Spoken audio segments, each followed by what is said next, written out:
I've written about how walking has saved my life. Yeah. And, this idea that it is solved by walking is such a profound statement for those of us who process through movement, who heal ourselves through movement.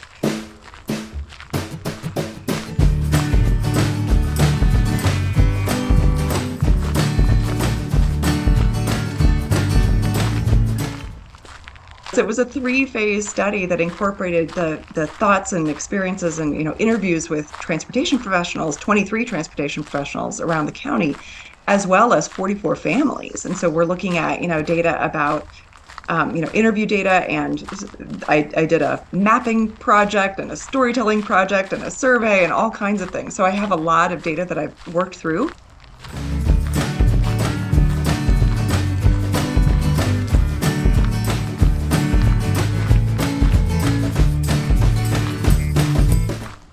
I would like to see a Transit Dignity Act. I would like to see a policy that speaks specifically to the quality of bus stops. This is a big, big problem.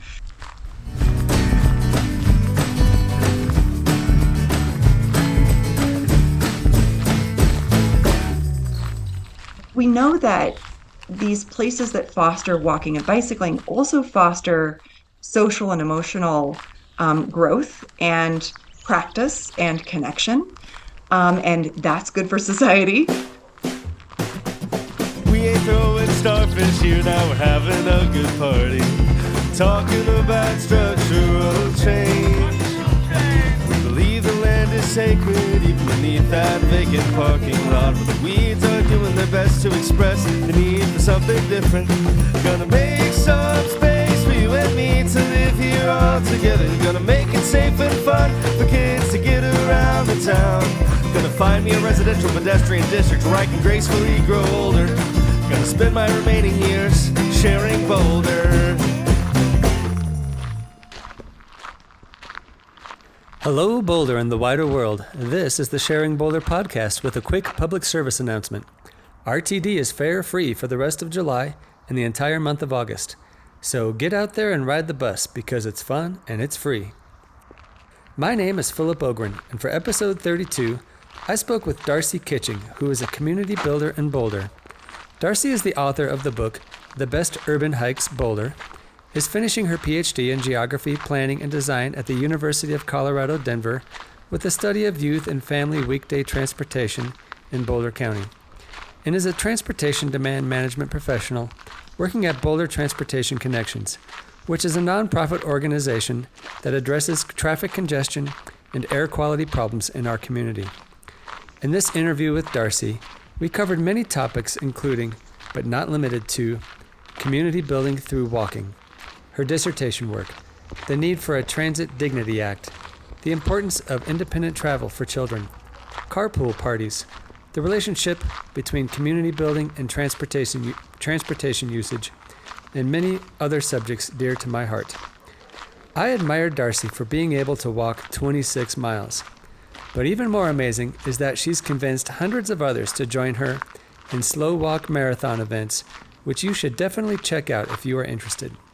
I hope you enjoyed this interview with Darcy Kitching and Solvitur Ambulando.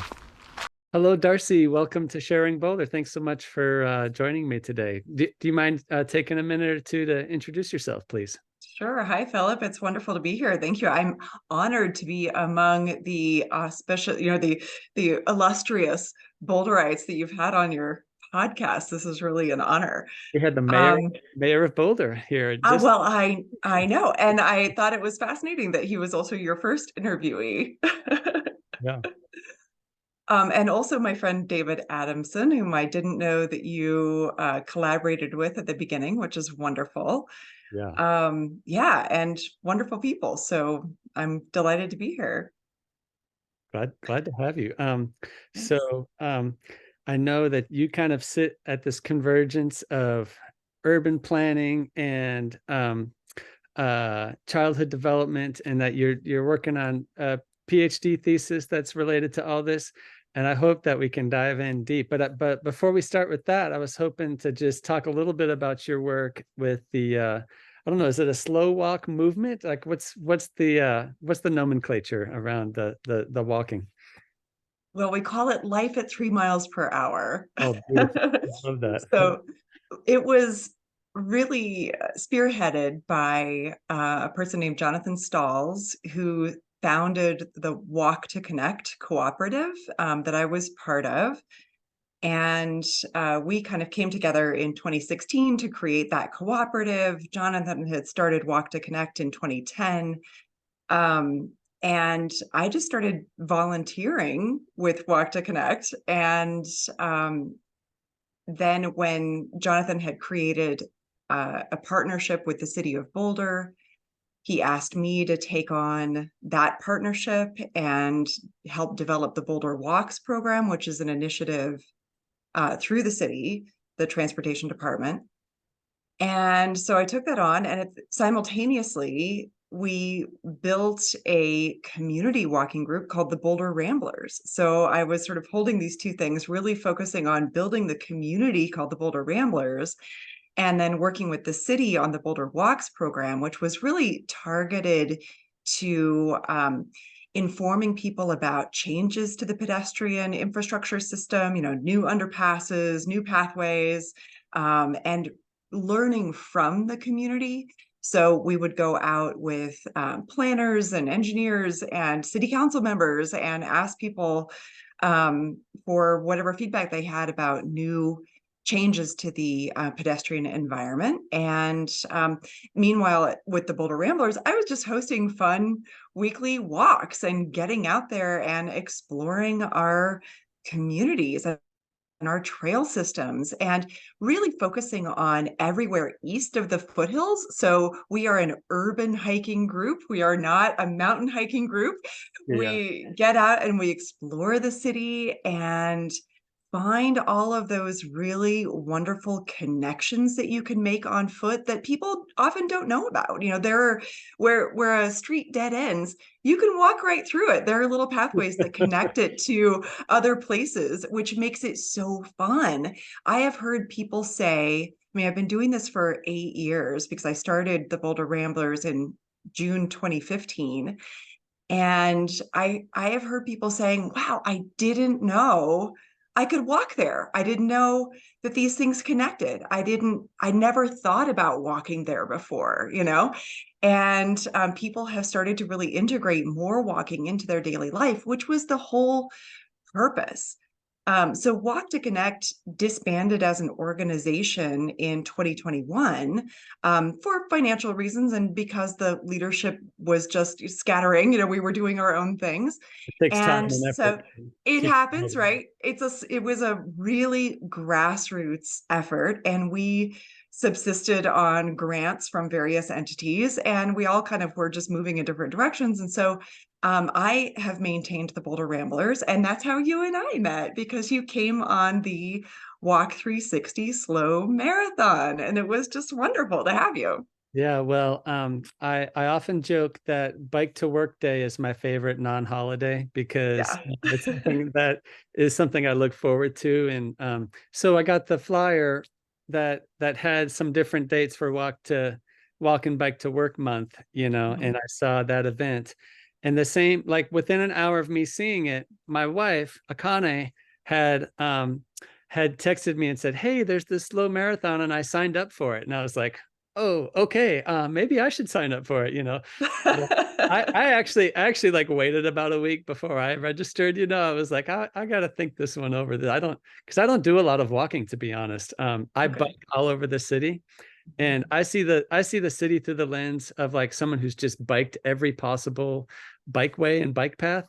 And it was interesting and I thought, yeah, this could be interesting to see the city on foot, because and then it was true because we started taking all these alleyways as we went south from North Boulder, and I almost never bike down an alleyway. I'll just be honest. You don't see, you miss out on that. And Yeah. yeah, it was just a really lovely day.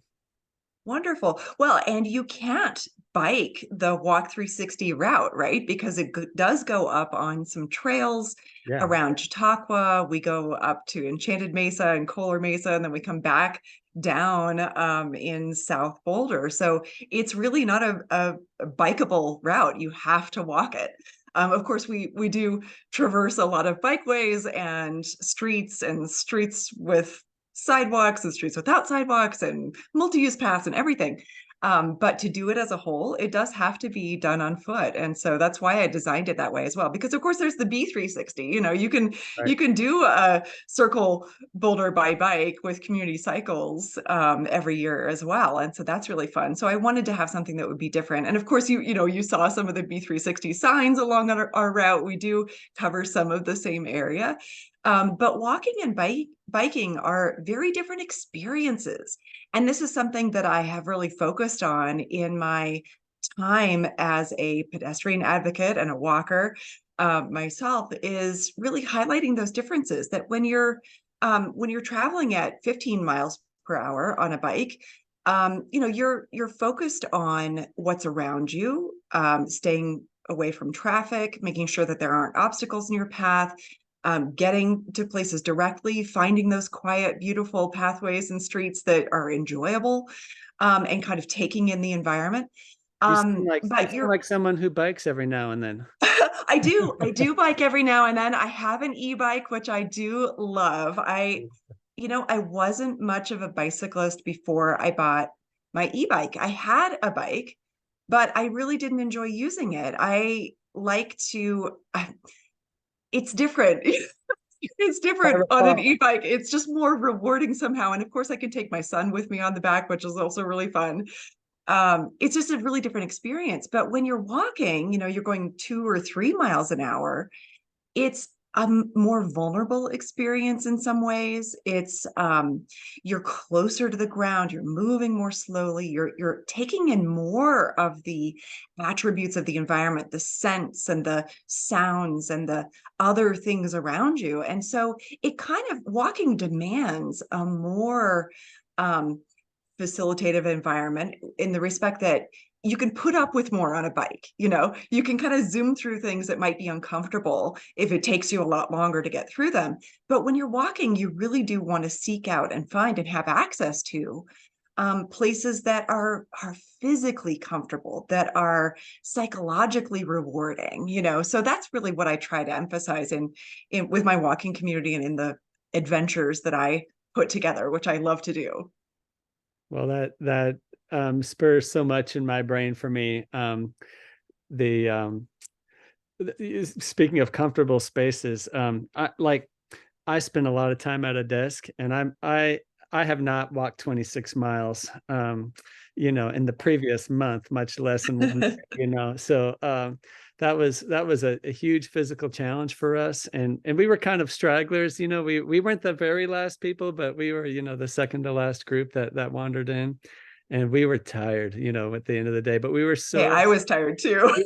so happy. And Uh, an interesting story about that event for us is, I don't know if you remember, but when I introduced myself that morning, I had said something about Solvitur ambulando being our yes. family motto. And more accurately, it's kind of more of a relationship model for me and Akane. But and I had never said that out loud. It was just something that Akane and I say back and forth frequently. And the following weekend, she comes home uh, with a tattoo on her arm that says Solvitur ambulando. And I was Oh, like, I didn't see that. I should have taken a picture of that. well, this was the following weekend after the slow walk. Yeah. Gosh, she went out and got that tattooed. That's Uh-huh. And fantastic. then and then and then I was like, well, shoot, I should get one of those, And she was like, oh, And so we went out that evening, and I got a tattoo on my Oh, arm. oh Check gosh. this out. Philip, that's fantastic. So Oh my I'm gosh, now I have to do it. I have to do it now. yeah. Because really, I mean, I've written about how walking has saved my life. Yeah. And, this idea that it is solved by walking is such a profound statement for those of us who process through movement, who heal ourselves through movement. My mother died quite suddenly in 2010, and while I was processing that experience, I walked for 2 or more hours a day. I had to just get out. I could not think, I could not manage that experience if I hadn't let it move through my body.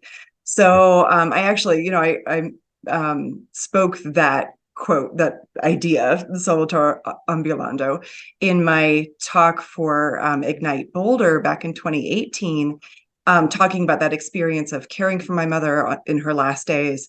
And it really is such a profound idea that we can solve these incredible crises and traumas that we experience by letting them move through our bodies. And this is something that Jonathan Stalls, the founder of Walk to Connect, emphasizes as well in his work, that walking is a practice. It's a meditative practice. It's a healing practice. It's a way to resolve these great and profound and deep and terrifying experiences that we have in life. Yeah. Well, I love the phrase on many levels. It's a good mantra. And so I love having it there because I see it all the That's time. wonderful. I love it. I just repeat it in my brain. It's good policy. It's Yes. it's good metaphor. Like walking as a metaphor is a kind of powerful way of thinking about where, how you move through your life. We're walking through it. I'm not biking through it or driving through it. I want to be One step at a time, one step at a time, man. um so Yes. yeah. Anyways, I had one more thought about the that phrase. Just that there's an aspect, you were talking about it in terms of healing, but there's all these other ways that walking is so wonderful for our psyche. And I just, as a parent, one of my most reliable go-to strategy when, like, I feel like nothing is working or like I'm just a terrible parent, it's like, okay, son, we are going for a walk. And my mental exercise, like the thing that I tell myself is, all I need to do is get him out the door with me and just start walking. And then I try my best to just be quiet. I just shut up. And then sometimes he'll be cranky for even the first half of the walk, but we have a 3-mile loop that we do. And Yes. Inevitably, we're just both chatting like this by the time we get back, and we're sharing and we're enjoying each other's company. And Yeah. I can't stress enough like how happy I am that I found this simple technique for like being a better parent. And I don't know, it's just a great way to connect with other people, more It generally. is. Absolutely. And as a parent myself, I will echo what you said. My walks with my son to and from school when he was a little bit younger were so delightful. For that reason, I got to ask him, what was your highlight today? What was hard? And just really listening to his life experience, and walking as a wonderful facilitator for that kind Yep, of conversation. that's great. Well, anything else about walking? I guess Oh there's my gosh. It's all about walking. I okay. mean, walking is how I got into my research. Walking is how I got into my work. Walking is the gateway for me to everything that really matters in my life. So Well, like I said in passing, it's also good policy, right? Like, good policy. I don't know if you saw my little Boulder theme song that I published this week, but I want to find a residential pedestrian district where I can just Yes, walk everywhere I I need heard that. It's great. for my daily needs. So, Yeah. anyways, yeah. Well, yeah. So if you wouldn't mind telling us about your PhD project and your professional interests, and one of the funny things is because I brought up Akane earlier, is that she is neck deep in the world of early childhood education, and Yes. I I want to have her on the podcast. She told me she won't come on the podcast at least until after she finishes her dissertation. Yeah. So, uh, She's more but disciplined than I am. yeah, and because I think there's a lot to be said about urban design and housing policy, and then how that affects children and their development. And here you are sitting in the middle of these two areas of inquiry. So yeah, please tell us about it. Well, thank you. It was a wonderful experience to talk with Akane on the Walk 360. We had no idea that we had so much in common, and it all came out. Of course, she's worked in Head Start and early childhood. I'm trained in early childhood. I have a master's degree in early childhood, with a focus on Montessori. I was trained in Montessori education, and that's how I actually went into my early childhood training, with an interest in how human development and the built environment interact. I had been working for community development corporations in Portland, Oregon. I worked for Habitat for Humanity, and I did all this work in Portland, Oregon, on housing, and that led me to Montessori. Kind of strangely, people have a hard time, like, how do these things connect? And to me, it's all beautifully connected. Yeah. So looking at how families needed particular kinds of housing, and how people were trying to balance their lives. Very low income people were trying to balance their lives with multiple children and jobs and everything, and trying to find a place to live that was suitable for all of those needs. And it really reminded me of my childhood in profoundly influential spaces and places. And I just started thinking more about that and looking into it. And so I went and got this Montessori training, and I did that for a little while.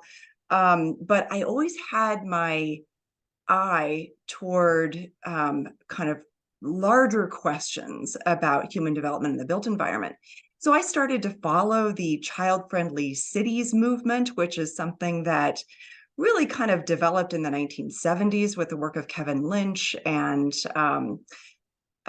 people who were working on the Growing Up in Cities movement, that was rekindled by Louise Chawla, who was a professor here at CU Boulder in the last part of her career. She's retired now. And I just started thinking about all of these things and reading lots of articles. And so I was following the child-friendly cities movement, and I thought I was going to kind of, go and do a lot of work in that area. So I mean, I did. I actually did. When I say I thought I was going to, what I meant was I had a different plan in mind, but I got sidetracked, as we so often do. I had my eye toward going to Cornell University to study in their College of Human Ecology, and I just had this all lined up.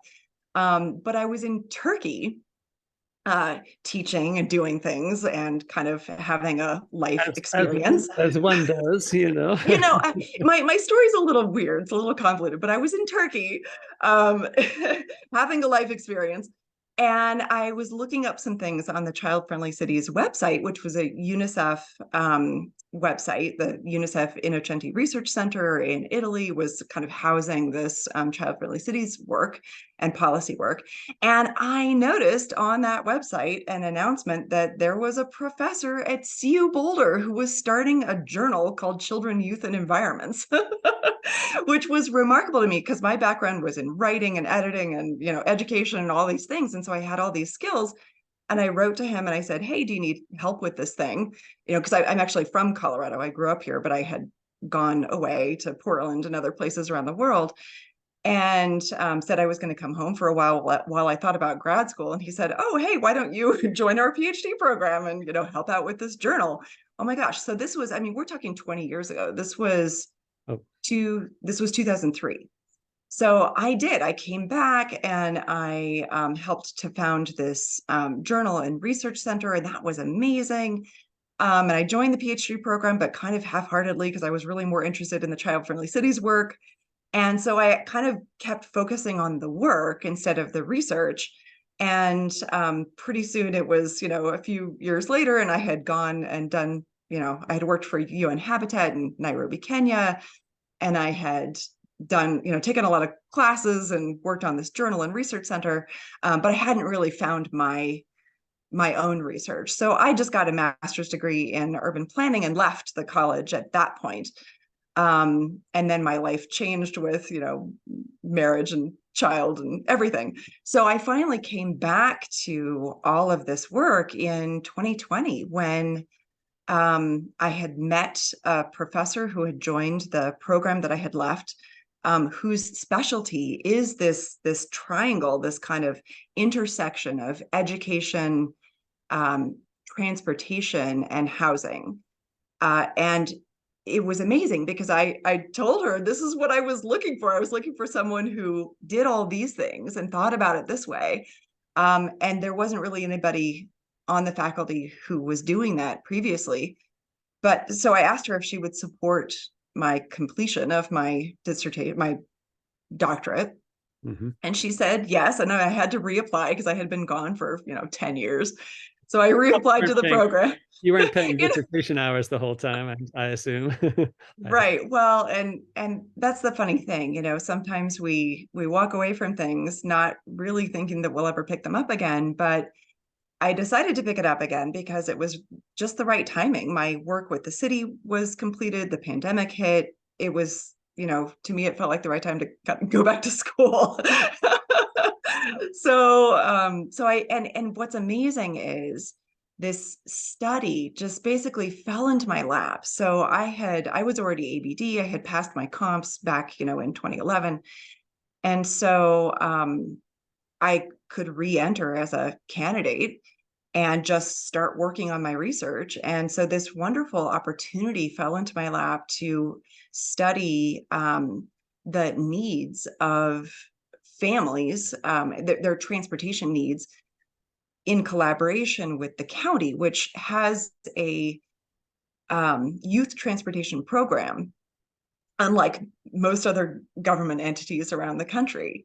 They're really investing in understanding the needs of young people and their transportation kind of patterns and habits and needs. And so I was working with the person who runs that program, and we developed a study, and it just kind of worked out really well. And so what I ended up looking at, instead of just doing a needs assessment of young people and their families and what their transportation needs and issues were, I incorporated that into a larger study of how transportation professionals understand the needs and patterns of families and households in their weekday travel. So I'm connecting. I was still connecting the research to safe routes to school and the things that the youth transportation program works on, while looking at this larger question of how are we using data as professionals? How do we understand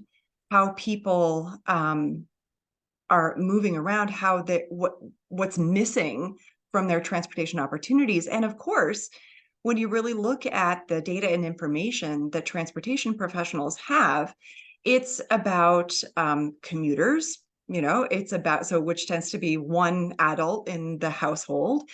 It's about, the information that you can get from the census and from other sources. They're kind of about volumes and, traffic patterns and things like that. But there's very little experiential data about, what is it really like for people to have certain opportunities and access to things, or to not have access to those modes that they want. And so that's what I kind of took on. And I've been very gratified recently because I'm still writing this thing up. I finished the study last year, but I'm still writing it. It just takes me a long time to go through all of this data, but it's a lot of data. And I mentioned that to Louise Chawla, who's one of my old professors. And I said, oh, I'm still writing. And she said, well, it was a very ambitious study. I said, well, thank you. Because it really was. It was a 3-phase study that incorporated the thoughts and experiences and, interviews with transportation professionals, 23 transportation professionals around the county, as well as 44 families. And so we're looking at, data about interview data, and I did a mapping project and a storytelling project and a survey and all kinds of things. So I have a lot of data that I've worked through, and that's pretty well processed at this point. I'm just writing and trying to bring it all together. But what was so interesting to me in talking with Akane, and she's looking at how adults understand the experiences of children in a museum environment. Mm-hmm. And so I'm also looking at how adults understand the experiences of children. And from that perspective of, well, what do we need to ask students about their experience? What's the value of adding student voice into the data that we collect about household transportation? So I'm kind of critiquing an instrument that really the only survey that's out there that gets at some of this, which is a national standardized survey developed by the National Center for Safe Routes to School, which is a parent survey. So it does ask parents, how does your child get to school? How far do you live from your school? These kinds of questions. But it's a quantitative survey, which has a little window at the bottom for comments. And what prompted my approach to my research was the professionals told me over and over, well, it's the comments that we care about. So they're already processing this qualitative data. They're getting, they look for, what are those problematic intersections that people mention in the comments? What are those? That's the only place for parents to talk about their experience of the school trip. And so much comes out in those comments. In fact, people's frustration about the instrument comes out in those comments. They're saying, I wish I could choose, multiple things. I wish I could tell you this. I wish I could tell you that, but your survey doesn't allow for that. So it's funny, even as you're talking about this, I can't help but just start cataloging the things I would like to complain about to whoever would listen about traveling with children, Exactly. Like, And I just really have so many of those moments, Exactly. And there hasn't really been a mechanism for that. And that's what the youth transportation program manager at the county was telling me she wanted. She wanted the opportunity to hear from parents and from students more frequently. So what we tried to do with the study was to create a methodology that could be replicated and used on a regular basis. So this parent survey is typically only used when the school district or a school has a grant and they need to, do some evaluation. But what we're trying to create is something that could be proactively used to give parents and students voice in the process of improving streets and sidewalks and pathways and opportunities for other ways to get to schools. So that's really the bigger objective. And my piece was really, how are we using information that reflects the real needs and experiences of this particular population, students in elementary, middle, and high school, and their parents and caregivers. So I know, you have multiple children in your family, and I am so in awe of, and I respect so much your choice to move to a place where your children could be independently mobile. Maybe you want to mention a little bit about that we talked about on the walk. Yeah, well, we one summer we we were down to one car.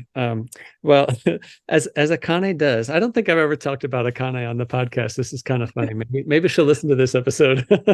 But one day she comes home and she's like, I sold my minivan. And I was like, what? Because she's got kids to move around. We have a blended family. We're both divorced, and we put our two families together. And she had sold her minivan. And so we had gone about a year, I think, with just one car. And then my car was kind of on the end of its life, and I had given it to a nephew. And that summer, we just decided that we were going to go without a car that summer. And we lived up where you live, up on south of Fairview.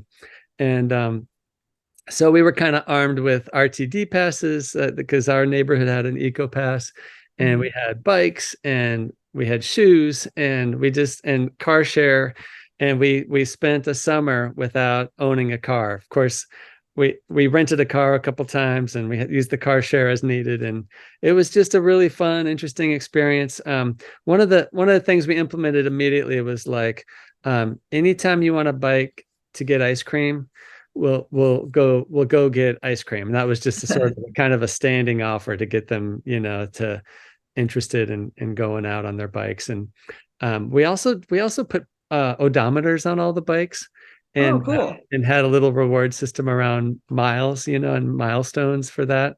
Um, I think that was less interesting to them than it was to me. I kind of like numbers, and so. Uh-huh. But anyways, we got to the school year, and we were like, okay, what are we going to do about buying a car? And we sort of put our heads together and thought, let's just try this. Let's try going without a car for a school year, which is a lot, because we both work, and we have a bunch of kids and a blended family. The and to be honest, we had a car by proxy because we had a nanny who was doing a bunch of Uh, afternoon pickup. So maybe this is a longer story than I should have gone off into, but anyways, we made it through that school year, and it was not easy. And we a couple times we just like rented a car for 2 weeks, to get us through yeah. the worst weeks of February or whatever. But yeah, it really stretched us and challenged us and helped us see the world in a very different way than Yeah. if we were both driving SUVs around town. Um, and yeah, that summer we were like, okay, this is not going to work. We cannot do this again this summer. This is crazy. And then, like, we didn't like finish each other's sentences, but like the same morning we had the same idea of like, well, if we moved in town somewhere where we were more centrally located, we could probably pull off another year of this crazy experiment. And so that's what we did. We moved over by Foothills and Baseline, which was kind of more central for us, given the schools that our kids were at. Uh, And we did a whole nother year without a car. And so we did two years, and then that was enough. We bought a car. And Akane's work makes it difficult for her to bike and bus everywhere. But yeah, that was an quite an exhausting experiment. But we made it work. We learned a lot from doing that, and it didn't make our relationship blow up. Which sort of well, and compared your kids gained yeah. skills. So They learned how to become independently mobile. And right. I'm sure you've heard a lot of words from them about how much they love or don't love that, but I think and they actually have gravitated toward different modes. So the high schoolers, one of them has his own e-bike. He has a job nearby. One of the things that's great about living centrally is that he can walk to his work at the nearby retail. And he saved up and bought an e-bike, and so that's how he likes to get around. One of my sons likes his EcoPass. He just takes the bus everywhere, and he puts his headphones on and likes being out in the city that way. And I have a son who is afraid of bikes because he's had some close calls on bicycles, and so he tends to walk and tends to ride in the car with his mom. And Well, and I heard all of those experiences in my research with families. There were students who just yearned for more independence. And there were those who said, I'm happy in the car, like I don't really need to walk. But what's interesting is what families' lives look like that facilitate those preferences and that facilitate those opportunities.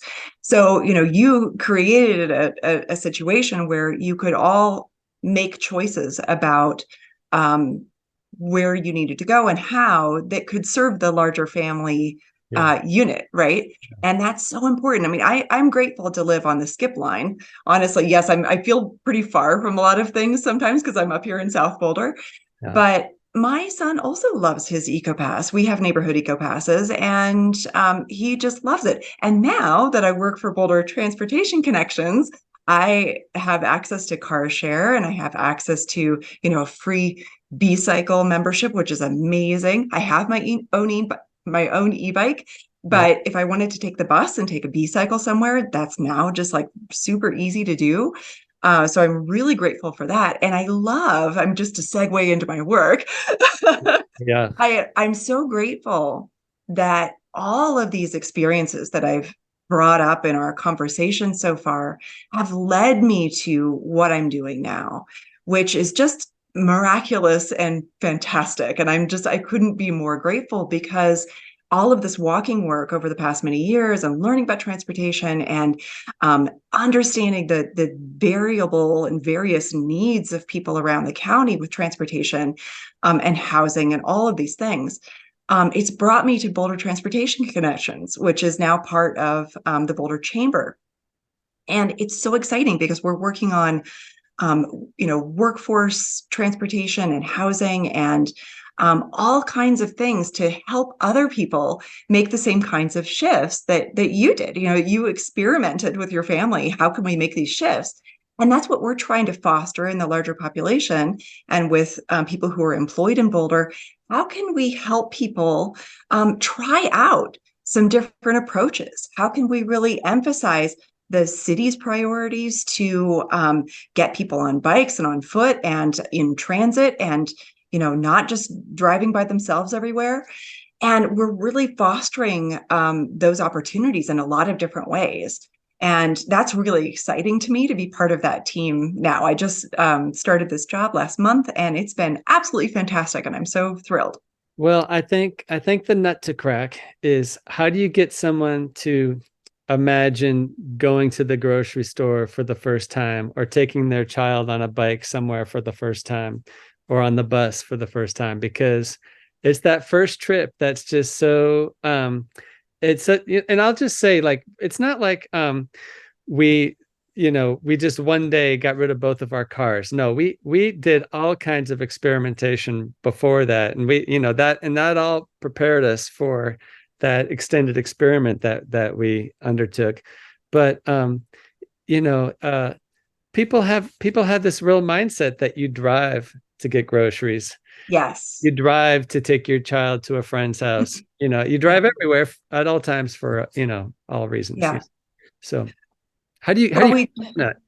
how do you crack that nut? I mean, it's a good question, but there are some natural opportunities that come up every now and then. For instance, right now, through July and August, I don't know when this is going to air, but through the end of August, the RTD buses are free, so that's a great time. It's the Zero Fare for Better Air campaign that's happening right now all summer long. And that's a wonderful incentive to get a family to try it. If you don't have to think about passes, for instance, I mean, a few of the families I spoke to in my research said it just costs too much. I have 3 kids and myself. I mean, I don't have a pass. It's a difficult calculation to make. How many fares do I have to pay? And right now is a great time to sort of try it out, see if it works for you, see what your commute could look like, or your trips with your children, or your trip to the grocery store could look like on a bus. How long would it take you? How easy would it be? How far do you have to walk? And right now is a great time to do that with the Zero Fare opportunity. And other things come especially up every now and especially on then. Yeah. trips that you want your kids to take by themselves. it, Yes, it's really important to, like, do those trips with them a few it times, is. get them Yeah. comfortable with it. In summertime, it can be a great opportunity for some people to. Exactly. If you get used to it in the summertime, you might be a little more willing when it's cold and difficult to keep it up, right? And so we call that travel training to get out there and to help people understand how to use different modes and get really comfortable with them before it's crunch time. Yeah. So that's another thing that I heard is like, I can't imagine. I mean, I default to the car because when it's crunch time, I don't really feel comfortable trying something else. Um, for me, the way that I handle that is, I'm grateful and fortunate to have a garage. So I have my e-bike in my garage and I keep the tires pumped up, and I check them every now and then, and I make sure that it's ready to go. And all I have to do is just put the battery in and go. And so that's become really easy for me to for the e-bike to be a natural choice over the car. And when the bus isn't running frequently enough, I can just hop on the bike. And so how do we help people really get comfortable with different modes? And I just came up with this idea over the weekend. I Nice. was talking with someone from DRCOG, or the Denver Council, the Denver Regional Council of Governments, last week on a work call, and she manages the school pool program for the entire region. And we were talking about carpooling for school trips, and how challenging it can be for families to imagine carpooling with another family. I heard some reticence about that in my research. I would be scared to let my child ride with somebody else's parent. I don't know who I can trust. So I came up with this idea that I didn't hear the person at DRCOG articulate. I don't know if they've done this before, but I'm going to pitch it to them. Carpool party. Pool Nice. parties. I want to see schools hosting carpool parties, and like mixers that would let parents really get to know each other, and Uh-huh. for kids to like become friends. I mean, we need this anyway, right? As parents, we need this anyway. We need to get to Yeah. know Yeah. the other families at our schools. Some of us have time to go to PTO meetings, some of us don't, many of us don't. But how can we create this kind of pool party atmosphere where it's super fun in the first week or two of school, where people who are choicing into that school or who have too far to travel to walk or bike, which we know these are huge numbers in Yeah. Boulder, because there's just so much school choice happening, especially at the elementary level, which is really interesting. So that's also when your children are the most vulnerable, and when Yeah. you want Yeah. to kind of get them used to other things, right? So how do we have these pool parties to get people excited and willing to trust each other and to get to know each other in a really natural and fun way? So that's my kind of my latest concept. That, And so I'm that, going to that see how I can make that happen. that seems like the sweet spot given the school choice situation we have in Boulder, where yeah, there really Right? I are mean, a kids going quarter, all over the city in all right? directions. I To mean, get up to 30% of the students in BVSD are going to schools that aren't their neighborhood schools. yeah. And that's a really big impact on the transportation system. It can be, but I should also say that some people choice into the schools that are actually closer to them. Yeah. So Yeah. sometimes, if you're on the edge of a catchment area, you might say, well, I'd prefer that my child can walk to school, so I'm going to choice into that school, which is a wonderful thing to do Yeah. if you can. And of course, it's a lottery system, so you don't always get your first choices. And so how can we have these other ways of making sure that we're fostering community, which I think it's, when you say, how do you get people to try things? I think you have to foster community. And this is something that I've tried to do with the Boulder Ramblers. Um, when people become more comfortable with each other, they're willing to do things that they've never done before. I have friends in the Boulder Ramblers who have now gone on vacation together, who've walked the Camino de Santiago together.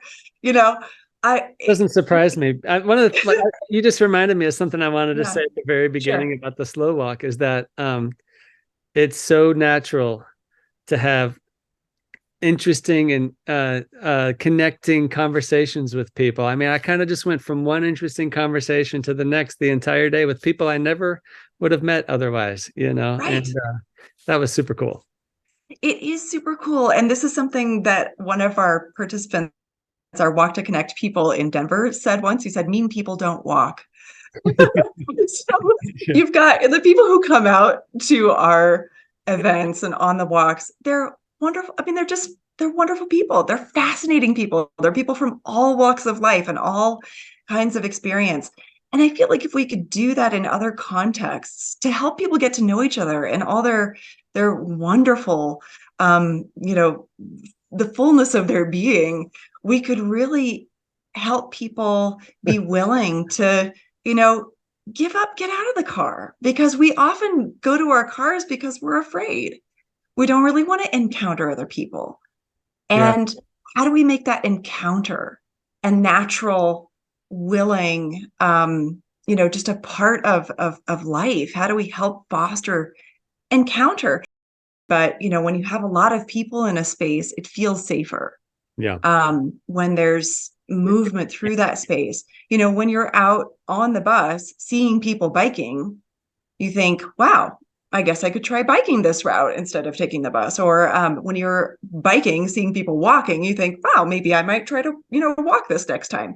So it's this kind of the numbers of people really make a difference as well. And if we can just get more people willing to try things out and get comfortable, I think it does come down to this kind of comfort with each other and willingness to encounter each other and not see each other as strangers. Then Yeah. imagine what could happen if more of us took on that mindset. Well, one thing this brings up for me is how riding the skip on a regular basis, because I used to ride the skip a whole lot with my kid when my kids were really young. I for one thing, you just start recognizing people, right? You start seeing the same riders, and you strike up conversation. I don't want to always make riding the bus an opportunity to try to talk to somebody, but there's also like a sense of like, hey, they're not all random strangers. Like, it's like the squirrel in your backyard is not always a new squirrel. Like, it's the same right. squirrel. And like the people who ride the bus are not like different people every day. These are people who are riding the bus like you, and Yeah. And you get to know them and over time, and there is some amount of community that can happen just by being in public transit a lot. Oh, absolutely. That happened to me just the other day. I was on the bus with my son, and a Boulder Rambler boarded down by, King Soopers, and we had a conversation. I mean, how wonderful, right? Just to encounter each other in many different contexts. Well, so you said that you collected a bunch of data from transportation experts, and I wonder, like, what was the most interesting themes that you learned from that, and also perhaps like what you would like them to know, or that you'd like them to change about their profession. Well, I asked them what they wanted to know about families, and how I asked them, because this population that I was studying is largely missing from our data, I asked them what did they want to know, but I also asked them about their own lives. And what's fascinating is, I forget what percentage, but maybe 80% of the people I interviewed are parents themselves. Okay. And so they reflected on their experiences getting their children to and from school. So I would get to this point in the interview where I'd say, so tell me, do you have children? And if so, how did you get them to school? And sometimes there would be this kind of sort of deflating posture, they just be like, oh, well, it's so hard. And it's a magical bike path in the backyard that goes straight to school. Well, but this is really interesting. I'm not emphasizing that data in my dissertation because it's kind of off the point, but there is a paper in that, because what's so interesting is that if those of us who are working on fostering active transportation and really trying, investing in better sidewalks and better infrastructure and, signals that make it easier for people to cross streets, if we ourselves can't walk, or if our own children can't walk or bike to school or take the bus or whatever, then there's a real problem, right? That's an indicator that there's a much bigger issue in our society. So I don't want to go too far down that path, because there's a lot to it that I haven't kind of thought through yet, but I just thought that was really interesting when I asked them about their own experiences. And so, but some of them, reflected on the effort that they've put in to create the opportunities for their children to be active. For instance, one of my interviewees said that she spent months she and her family were looking for a place to buy a home. and had all these criteria. She wanted to bus to work. She wanted her kids to be within biking distance to decent schools that they liked. And it had to be within their price range. And so with those three factors, they ended up purchasing outside of Boulder County, even though she works in Boulder County. I was gonna And say, or they ended up in a 1-bedroom apartment, you know. right, either a really tiny place, and she's got two kids, and so it wasn't, that wasn't feasible. And then I spoke with other people who also work, we know we've got 60,000 plus in commuters every day. This is something that Boulder Transportation Connections is working on. It's like we've got all these commuters because there's a lot of work here.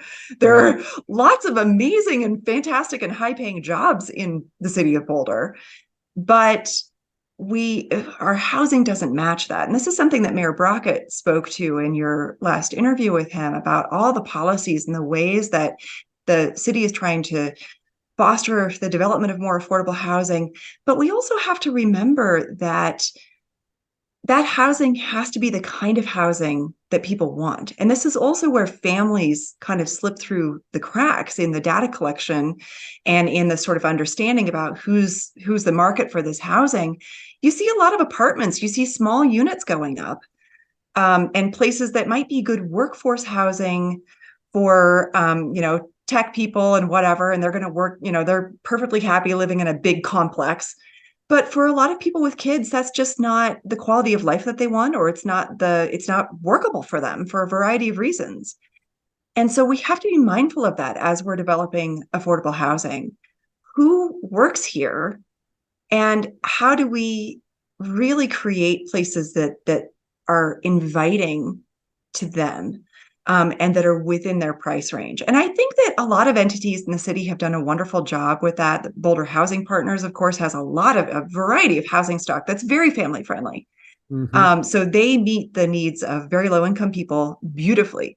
And then we've got, some other, we've got the affordable homeownership program and other programs that do help people buy family friendly housing. But there's a big gap. There's a really big gap, and we need to continue to fill that as we're looking at how do we infill places and how do we create more housing in general. Well, I want to push back on that just a little bit because when I was a graduate student, I lived at Smiley Court at 30th in Colorado, which is not, Okay. and I don't know, it's a kind of affordable housing, so to speak, and it's not quite apartments, but it's also not quite. They're kind of like row houses, Yeah. but very small row houses. Are they very small? The They're student small. housing you're talking about? Yeah, Yeah. Mhm. they're smaller than a lot of condos you might find in Lafayette or Erie. Yeah. But one of the amazing things about those places is how they had a fair bit of programming for young families, Mhm. because a lot of grad students have young kids. It's because they're in their Right. 30s, and Mhm. anyways, I just thought I'd just throw that out there as another example of affordable housing for families that we might actually learn a few things from. It's not, I Yeah. wouldn't necessarily hope that the structures are what we need, but it is notable that they do a lot of programming to help bring people together for activities and events Yeah. for the kids, and That's really wonderful. nice communal spaces too there. Exactly. Well, and of course, the university is attracting people from all around the world who bring their families. So it's also a very international space, which I think is fascinating. I've spent some time down there as well in the kind of the married family housing, and it's a really vibrant and fascinating community, and there's a lot of great stuff happening there. And I think we might see the analogy for people who aren't enrolled at the University of Colorado, Right. could be Boulder Housing Partners. I mean, that's also a lot of the family focused properties owned by BHP are really like that. They're very vibrant, they're very international, they've got a lot of things going on, they've got community rooms. And so I think that's a kind of a comparison to what you brought up, which is really wonderful. But again, that's serving a specific population that earns, under a certain amount of money. But we've got these, in commuters coming in who are either really high earners or service workers, or, they're caught in that space where none of the current programs really meet their needs. I mean, Yeah. and I don't know if that's the case for everyone, of course, but and some people are choosing to live outside of Boulder for, lots of other kinds of reasons. But I've heard from enough people who say, I'd love to live in Boulder. I just can't. Oh, And yeah. it just doesn't work for me. But then they spend an hour commuting every day, and that's not fun. No. So we've got a lot of issues to solve around that. Yeah. Well, I wondered if you had any other uh policy proposals for Mayor Brockett, or anything else you had that you wanted to follow up on that. Yes. We're doing so many wonderful things, and Boulder's really progressive in a lot of ways. But I have a concept, I have an idea, and I don't think this is already out there, but I would like to see a Transit Dignity Act. I would like to see a policy that speaks specifically to the quality of bus stops. This is a big, big problem. When I was working with the city, I worked with Craig Towler and other people who are using wheelchairs, who cannot access bus stops in the wintertime because they get completely iced over or snowed in. Other people, so a family in my study was so eloquent about the need for bus stops to be sheltered, to be lit, to be safe, to have seating. This was an amazing experience, Philip. I was talking to this family. It was a single mother and two children, and they were thinking of their own experience, but they were also thinking about everybody else that they see every day. They are bus dependent, and they see people with disabilities and people with needs greater than their own, and they just wanted it to be better for them. I mean, how amazing is that? They were so eloquent. They built this beautiful, but one of the activities I did in my research was this model building activity called Place It. And they built this absolutely gorgeous model of, this place needs to have beautiful seating. It needs to be covered. It needs to be accessible in all seasons. It needs to have lighting. I need to know that my children are going to be safe there. I need to know that their children are going to be safe here. I need to know that a person in a wheelchair could access it in all seasons. So I want a Transit Dignity Act. I want to Wonderful. see this become policy, because right now, the bus stops are owned by the city or they're owned by RTD. And it's hard to tell which is which. And some of them have shelters and most of them do not. And some of them are just a stick in the ground. And this is another thing that I've heard from, I spoke with someone who works at a school that's down South Boulder Road. And there's a bus stop on either side of South Boulder Road, and there's the school on one side of it. And there's no crossing between those bus stops.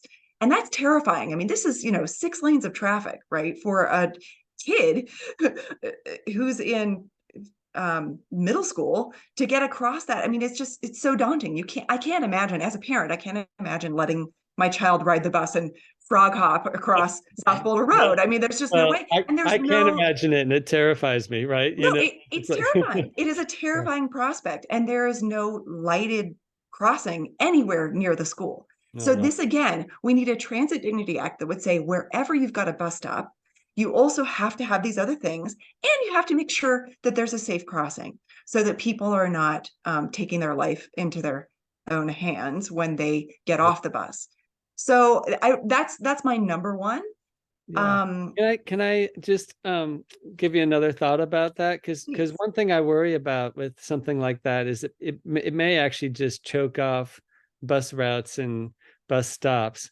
And to me, it seems like a kind of maybe instead of like mandating that every bus stop has to have certain levels, Yeah. maybe we just start designing and building some of the bus stops that we really Yeah. want and show how effective they are, and then just Well, expand that. exactly. And I hear you. And of course, we're advocating for policies that just increase, there should be more and better transit, full stop, Yeah. right? It Yeah. shouldn't, choosing to bring back one route shouldn't, take away the service from another route. But there are cost considerations that I wish we didn't have to think about cost balancing all these things, right? But you're exactly right. And of course, the new Colorado 119 bikeway is going to be a beautiful exemplar in all of these ways, right? Because those bus stops are going to be great. Where you have bus rapid transit, you tend to have nice stops, right? Because there are fewer of them, and people are it serves a population that is demanding these things, right? But that's part of what I mean by the Transit Yeah, I Dignity Act. see. We need I to see your treat point. all transit riders the same. Yeah, People who are waiting for light rail shouldn't have better amenities than people who are waiting for the bus. And yeah, I want to see all of this get better and better. And if there has been a lot of funding come online this past year with the federal funding for transit and transportation improvements, I would like to see that really channeled into these areas that can improve people's experience.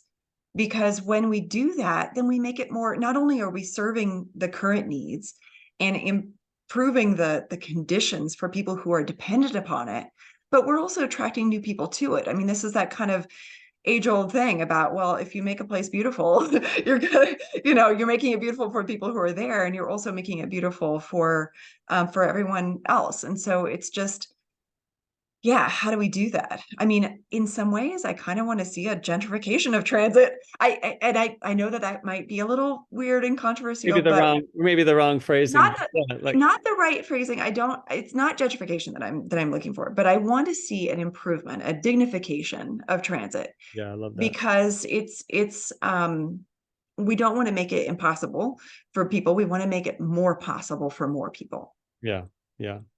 So I interrupted you as you were about to say the next thing, your second policy idea, but maybe you already included it. I don't know.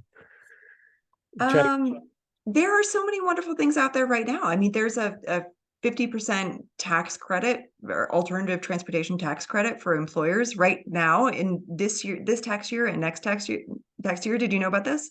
No. It's amazing. So employers can actually recoup 50% of the costs that they put into fostering alternative transportation for their employees. So Oh, whether that's, putting in showers so that people who bike can, get work ready when they arrive, or paying for a car share or eco passes, or, anything, or even like a fleet of bikes. I mean, it's kind of anything. So they can recoup 50% of the cost of that through a tax credit in 2023 and 2024. So that's new. That's a brand new thing that the state has put out this year. And then there are a ton of e-bike vouchers and e-bike incentive programs that are coming out, like just today or just tomorrow, actually, July 6th. The city is opening a voucher program for people to incentivize the purchase of e-bikes. And this is really exciting. Electric vehicles are getting more incentives and investments. And so there's a lot of great stuff happening already. And I think through my role with Boulder Transportation Connections, I just want to make that more. I just want to promote these things to people, and also, plant the seeds of things like a Transit Dignity Act and other things. How okay. can we really build on what wonderful, wonderful policies are coming down from the state level? I mean, there are people in our state legislature who are just doing fantastic things. Judy Amavle and Faith Winter, they're both doing really fantastic things for transportation. And, and then of course, also the things that Mayor Brockett spoke to about the Proposition 123 to make For affordable housing. for affordable housing. We've also done away with the growth cap, which is really Oh, important. so Yeah, I want to. Sorry, I want to interrupt. Okay. I'm going on and on. Yeah. Well, okay, so we've been going for an hour or so, and I Yeah. want to be respectful of your time. But there is kind of like one more subject that I would sort of like to close or maybe just explore a little bit more, and that's and I know this is kind of like a huge can of worms, and there's probably nothing you can say in sorry, I shouldn't qualify what you can do in 5 minutes, but uh, just the connection between childhood development and these streetscape environments that we move them through. like there must be something there that we can speak to in this interview. I feel like I teed that question up so poorly. Maybe I should just like edit all this out. But I guess because one thing I think about is for like when you think about raising a child, what does it mean for that child to have been driven everywhere their entire life, for every place they've ever gone, until they're 16, when they can finally go someplace on their own? Yeah. And what does that do for human development, our sense of self-worth, our sense of agency, normal, social, relational, environmental risk assessment, all these kinds of things that we want our children to develop on a healthy path for.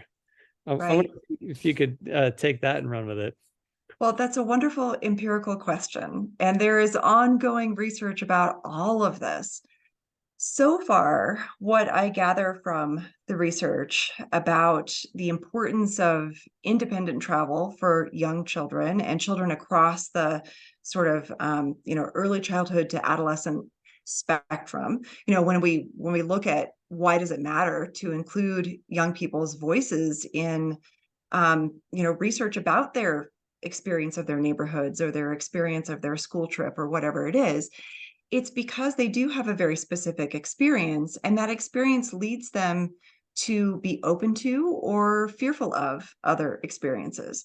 So, it would be hard to sort of compartmentalize a lot of research into a couple of sentences, but so far what we see indicated is that children who have more independence in more highly comfortable walking and biking environments is that they are more willing and open to continue walking and biking as they get older. And they express a greater connection to community and to kind of sense of place.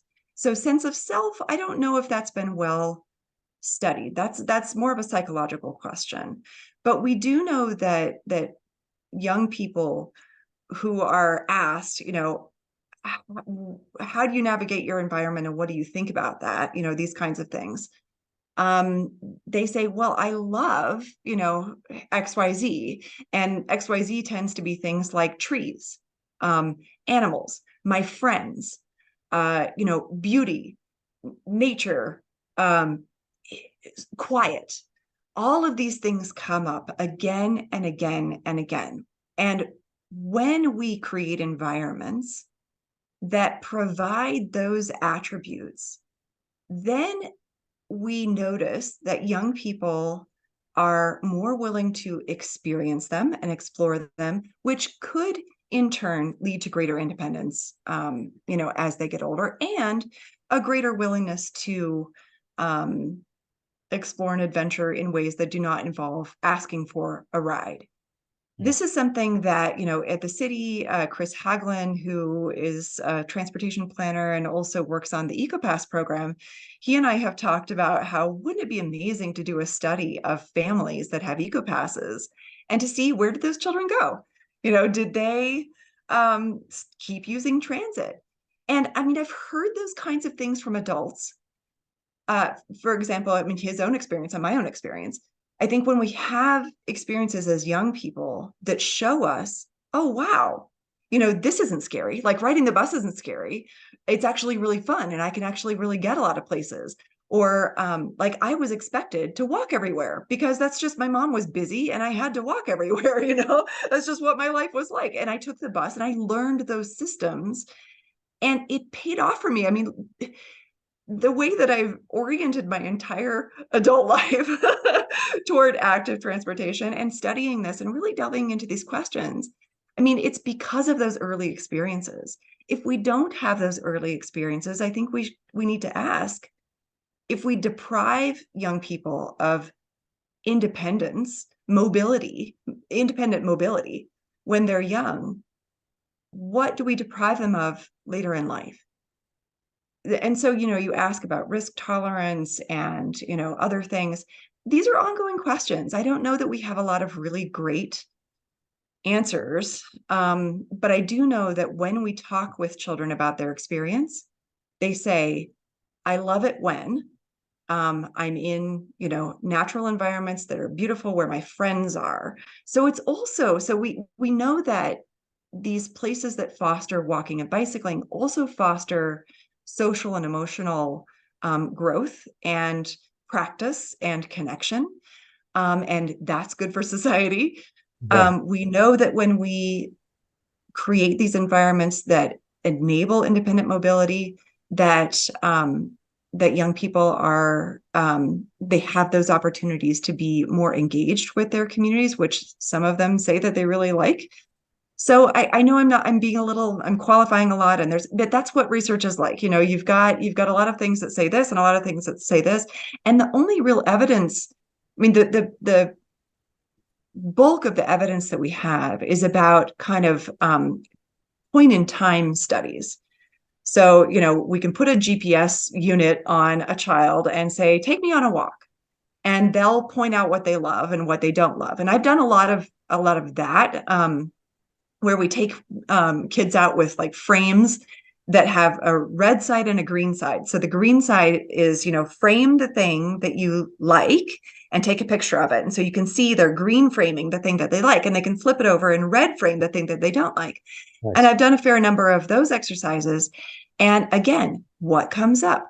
The red frames show fast moving cars, trash, cracks in the sidewalk, things that are blocking sidewalks, overgrown, weeds and trees. But the green side, what do those show? They show trees, paths that are clear and accessible, away from traffic, buffered by traffic. They're always buffered. I remember I did this exercise once with some children, and they red framed the crosswalk. And I said, oh, well, what's that about? And they said, this is really scary because cars roll up over the crosswalk, so drivers can see. I mean, we've designed our streets. That's a whole different issue, but we're in this situation where drivers feel like they have to get up to the very tip of the intersection to see who's coming. And we do, right? You can't just go after stopping at a crosswalk, but you also have to stop before the crosswalk to allow the kids to go, because they find it terrifying. This is kind of a funny aside. I lived in Nairobi, Kenya for a while, and a friend came to visit me, and they have, zebra crossings, just like we have zebra crossings with the white stripes. And I said, we were crossing the street and in a zebra crossing. And I said, oh, don't worry, it's a zebra crossing, because she had stopped. And she said, but they eat zebra here. That reminded me of, and she was right, they do eat zebra in Kenya, but it reminded me of what I had heard from children here. Well, they eat zebra. Like, those cars are going to hurt us, in the zebra crossing. And I mean, that's a really important thing to keep in mind, that the infrastructure that we're creating, this is another really important reason for including young people's voices in our processes, in our plans, and in all of our community engagement. Yeah. Because we don't know what it's like to be, we're not planning from 3 feet tall, we're planning from 5-6 feet tall. Yeah. We're not experiencing our environments from that level. But when we do, we hear this great appreciation for beauty, for nature, for gardens, for opportunities to get together with people, for amenities. I heard this over and over again in my research, and this corresponds with the literature that's out there, that young people and families, when you have shorter blocks, like downtown kind of blocks, or where you have amenities along those blocks, so shops, restaurants, coffee shops, floral shop, anything that's inviting, where it's not a blank wall, or not just kind of a long distance where there's nothing between you and where you're going. That's also inviting. People like to have shorter distances in their immediate vision. Yeah. So this is something that the architect and planner Jan Gell has really emphasized in his urban design work. draw people through, by creating places that are inviting and that are shorter, and that there are no blank walls, and there is lots of detail, and there are lots of opportunities to stop. So this is something that also young people, adolescents in particular, have said in the research that matters to them. I like to have a place where I can go in if I feel scared. So there needs to be like a bodega or a restaurant or something, if they're out and about. And we have to create places that are inviting of young people as well. How do we create these places? So again, this kind of goes back to the community, focusing on community that I mentioned earlier. If we do that, and if we sort of foster this sense of connectedness and this sense of openness, what might that create in our storefronts, in our other kind of opportunities that we have out there that can then draw young people out into the community, and where they feel welcome, and where parents are then going to be willing to let their children go and be independent and experience all that life has to offer. Because as parents, we know that when we chauffeur our kids around, they're not having that interaction, and they're not growing in that way. So, one thought that spurs for me, there's a property that's just, I just puzzle over all the time, is the Safeway at Foothills and Baseline, because we shop there a lot, and it's got a lot of empty parking that has weeds growing out of it. And oh my gosh, I've never, like, it's not a place where you could ever organically just have some kind of spontaneous activity. It's so hostile to community, or to, and one of the things that I've observed there is that every now and then you'll have a street performer who will set up an amplifier, and the couple times that this has happened, it's like heartbreakingly gorgeous music. They're just filling up the space. wow. And whenever I see someone there, I give them money and I say, I wish that you had a space that you could actually feel comfortable instead of standing on this piece of grass on this curb. Because wouldn't it be cool if we designed that space so that right? musicians could show up and provide beautiful music? And, what would that mean for high school kids or whoever comes and uses that space to just have like, I mean, it's literally all parking. Yes, Nothing we are else. grossly overparked, and this is something else that Mayor Brockett spoke to. That we are grossly overparked. We really have way too much space for cars, especially in those plazas and those sort of the shopping centers. Those could be retrofitted. This is something. So I pass by the Basemar shopping center fairly frequently. So that's Baseline and Broadway. That is not an And exciting place for kids to show up. oh my goodness. No, right? But it's right across from the university, and it's right on a path system. And the main storefront in that shopping center that used to be a Whole Foods, it has been vacant for years, 5 or 6 years, right? And I always wonder, how is the property owner, like, how are they with this situation? But I have been talking with people around that area about, wouldn't it be amazing to turn this place into something, to actually retrofit it, to create a community there. I mean, why can't we turn that into a plaza? Why can't we?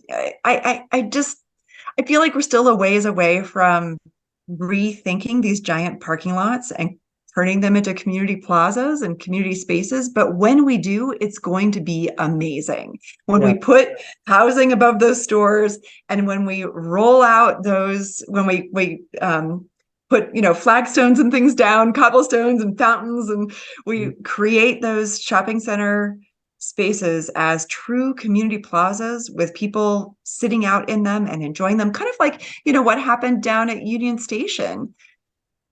In front of Union Station, that place was completely dead. There were parking lots on either side that were just empty and awful and vacant. And so now they have buildings in them, but they also have an incredible community plaza with a fountain and activity and chairs and trees. And oh my goodness, more of that, please.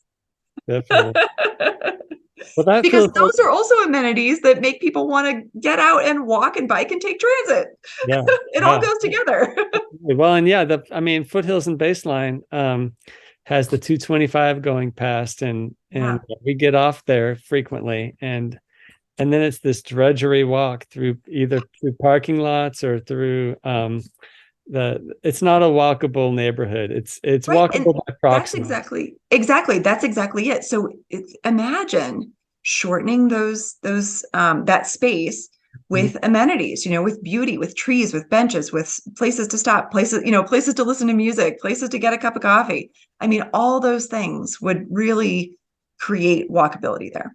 Absolutely.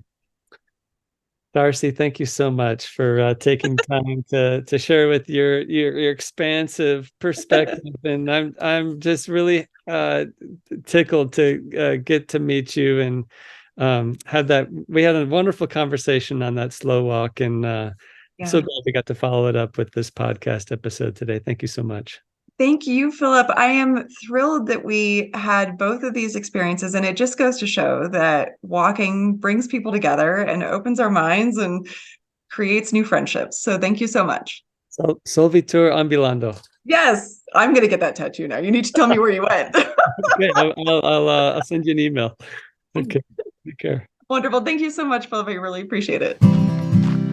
Gonna find me a residential pedestrian district where I can gracefully grow older. Gonna spend my remaining years sharing Boulder.